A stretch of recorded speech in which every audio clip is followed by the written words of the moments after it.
In the occupied cities of Europe during the Second World War, the most dangerous room was often the quietest one. A single cramped space above an unremarkable bakery could become a battlefield more decisive than any front line. This story begins with a question intelligence officers asked long after the war ended. How did one of the most effective WWII spy networks operate for nearly 2 years from a room so exposed, so ordinary, that the Gestapo walked past it every day without ever looking up?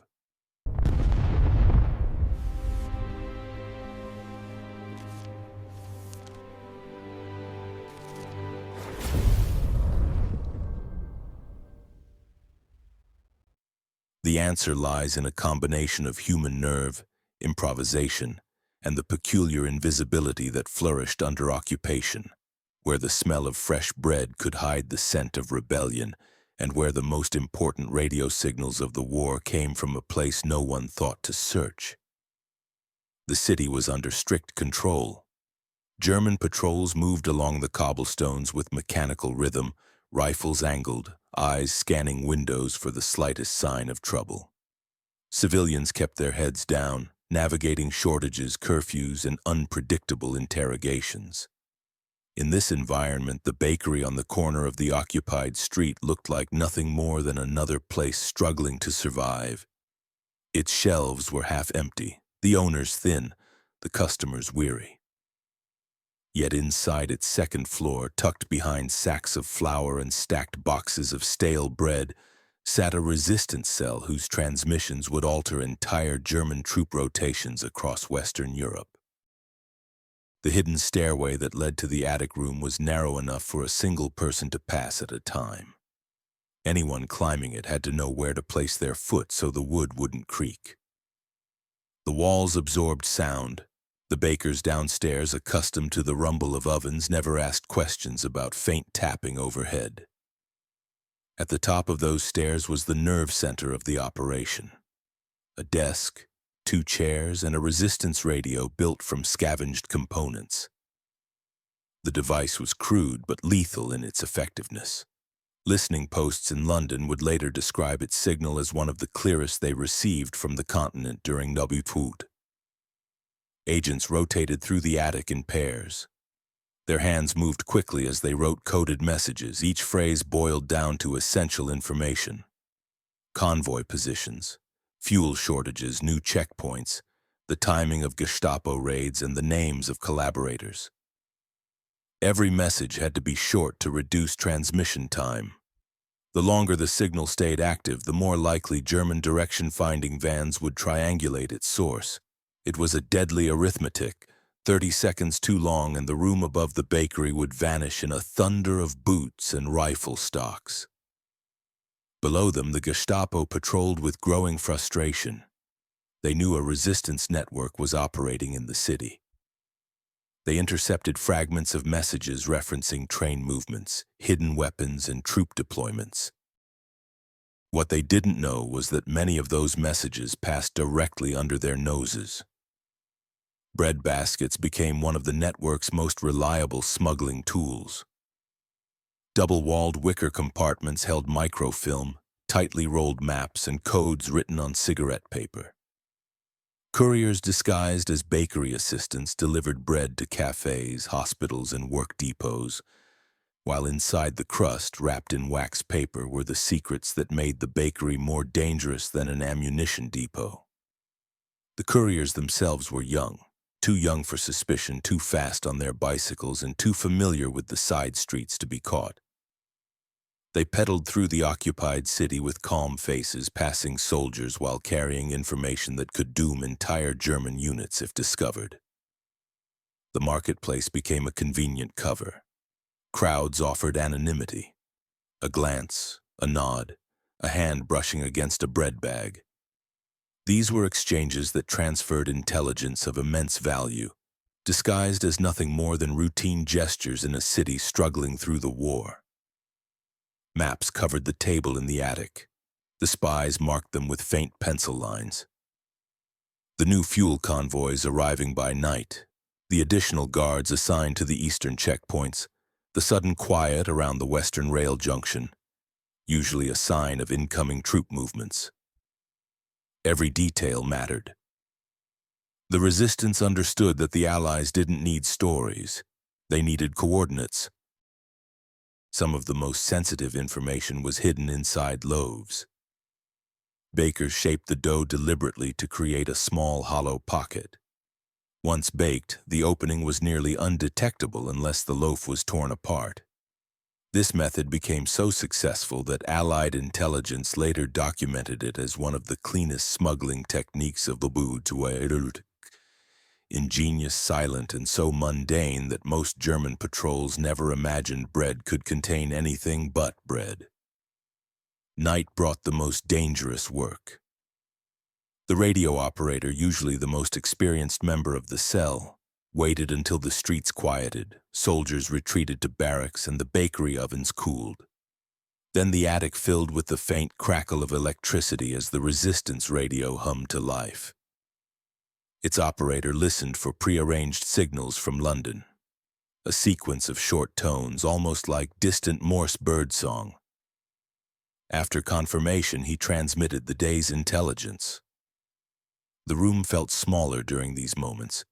Every second transmitted was a second borrowed from the Germans' growing direction-finding capabilities. Meetings with new agents took place in the cellar beneath the bakery. It was cold, damp, and smelled of old yeast, but it was one of the few places where whispered conversations could not be overheard. Recruits arrived with trembling hands, their faces still shocked by occupation. Veterans explained the rules. Never carry more than one piece of information at once. Never ask about other members. Never stay in the attic longer than necessary. The network's strength came from compartmentalization. If one person fell, the others had a chance to continue. The danger escalated in the early months of 1943. German counterintelligence units began intercepting more resistance radio traffic. Logs piled up on their desks, each containing fragments of messages that, when assembled, formed a mosaic of sabotage across the region. The Gestapo questioned locals aggressively, showing photographs, demanding names, threatening consequences. People pointed fingers in every direction except the correct one. Few suspected a bakery. Even fewer suspected the room above it. Still, the pressure grew. Soldiers lingered longer near the bakery during patrols. Officers entered occasionally, pretending to buy bread while scanning the interior. They noted the small details: who worked there, who entered the back door, which faces seemed nervous. Meanwhile, the attic's spies worked faster, burning codes, rotating frequencies, and preparing forged documents in case evacuation became necessary. Forged papers were produced on a table lit only by a single kerosene lamp. Stolen stamps, recreated seals, and carefully aged ink allowed resistance members to slip through checkpoints undetected. Each document was a lifeline, granting a courier one more day to deliver information that London desperately needed. Then came the night that nearly ended the operation. Direction-finding vans roamed the streets, their antennas rotating like metal claws searching for prey. The radio operator had just finished a short burst transmission when he heard the distant engines growing louder. Patrols barked orders outside. Someone shouted. The operator extinguished the lamp, grabbed the radio crystals, and fled down the emergency ladder into the alley behind the bakery. His footsteps echoed through the narrow passage as he escaped into the maze of side streets, knowing that even a few seconds' delay would have meant capture. The safe house door he reached hours later was built into the side of an old warehouse. To the untrained eye, it looked like a boarded-up entrance. But pushing the fourth plank inward revealed a hidden latch used only by trusted resistance members. Inside, he found temporary refuge, another piece in the invisible architecture of survival that defined intelligence work during World War II. For months after that close call, the bakery cell scaled back its operations. The attic fell silent, agents scattered to avoid detection. But intelligence continued to flow. Secret files documented long after the war show that London never lost contact with the network. The format changed. The couriers rotated, but the heartbeat of the operation remained strong. When the city was finally liberated near the end of the war, a photograph was taken of the bakery's owners standing outside as Allied troops passed by. To ordinary eyes, it was just a picture of relieved civilians. But to those who knew the truth, it was an image of quiet victory. Proof that one of the most effective resistance cells of WWII had survived long enough to see the enemy retreat. In the months following liberation, Allied investigators pored through piles of declassified documents, intercepted German logs, and testimonies from surviving resistance members. Only then did the true scale of the bakery network's achievements become clear. The small attic room, barely large enough for 3 people to stand comfortably, had supplied intelligence that shaped several Allied operations across Western Europe. British analysts later estimated that information from the bakery contributed to the rerouting of at least 4 major German troop convoys, the identification of 2 hidden fuel depots, and the disruption of a planned sweep targeting resistance strongholds in the surrounding region. These impacts were not theoretical. They directly altered battlefield conditions in the Second World War. The investigators walked through the now empty bakery, accompanied by the faint smell of cooling loaves. The ovens were silent. The war had drained the neighborhood of customers. In the attic, they found pencil markings still etched faintly into the wooden beams. Timers, coded reminders, frequency notes. A small dent in the floorboard marked the place where a radio battery had once slipped during a rushed transmission. The floor still bore compressed patches where heavy crates had been stacked to hide equipment whenever patrols drew near. For the first time, the room felt safe enough for daylight, yet it retained the stillness of a place built for secrecy. What astonished Allied intelligence officers most was how the network had protected itself not with weapons or fortifications, but with invisibility. The spies didn't vanish into the shadows. They hid in plain sight. The bakery was so ordinary, so unchanging, that it disappeared from the Gestapo's mental map of threats. German officers often admired the efficiency of their own surveillance, yet they underestimated the power of the mundane. That blind spot proved to be one of the Resistance's greatest weapons during World War II. Testimonies from surviving couriers revealed details that no report could capture. One recalled how she rode her bicycle every morning past German trucks while carrying coded notes hidden beneath warm loaves. Another remembered the way the marketplace crowds swallowed her into anonymity when danger grew too close. She described how her hands trembled the first time she passed a microfilm container to a contact by pretending to hand him a bag of onions. Over time, the tremors stopped, replaced by instinct. An instinct sharpened not by training, but by living every day with the understanding that a single mistake could destroy the entire network. The forged documents found on the bakery's table testified to the skills of a resistance forger known only by the code name Etienne. His real name was never discovered. The files contained dozens of passes, ration cards, work permits, and identification papers that could fool even experienced German officers. Some documents were so meticulously aged and stamped that Allied archivists struggled to distinguish them from authentic wartime paperwork.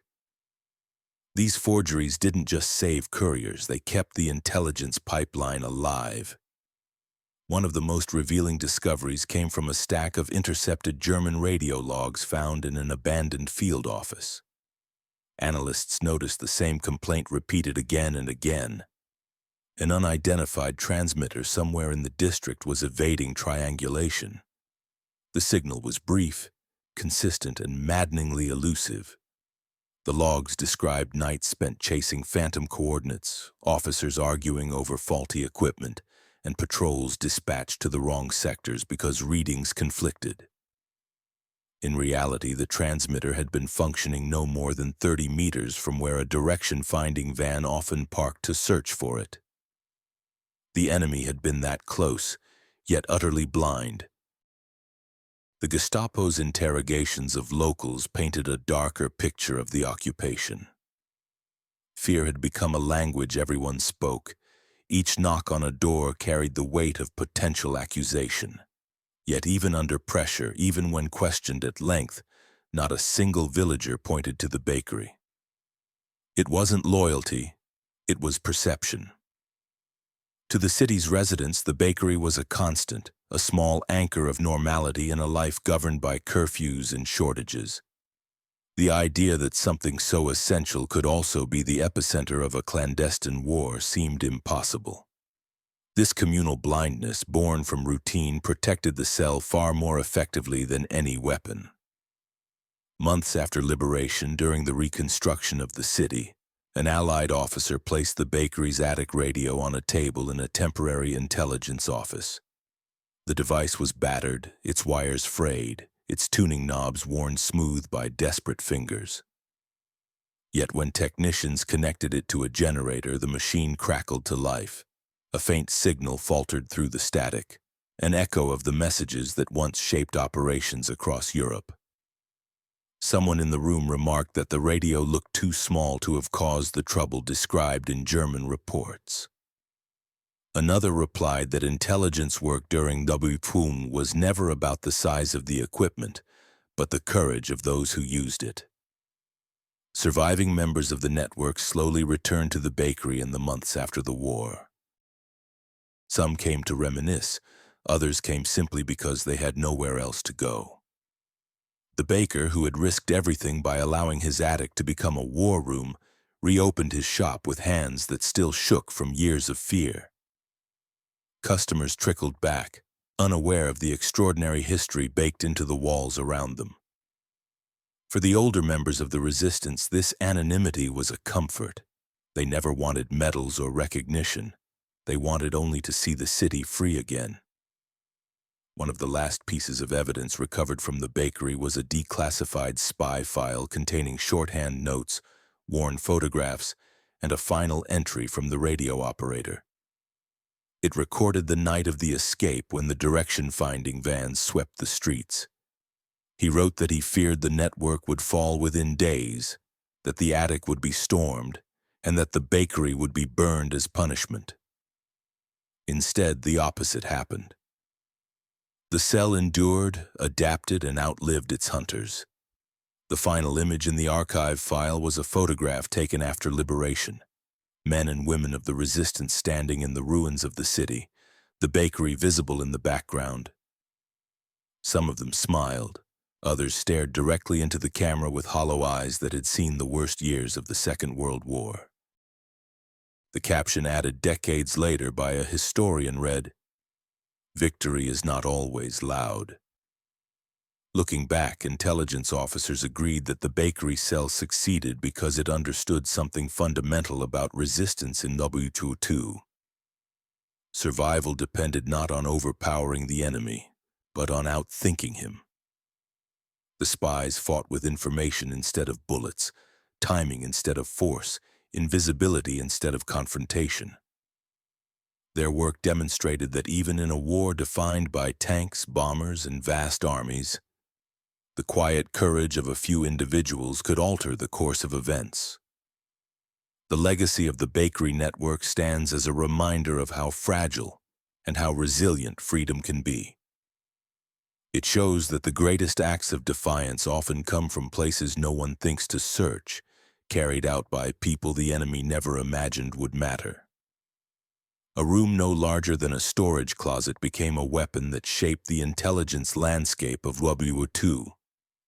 And long after the guns fell silent, long after the uniforms disappeared from the streets, the memory of that hidden room above the bakery survived in the stories told quietly among veterans and in the files preserved by historians.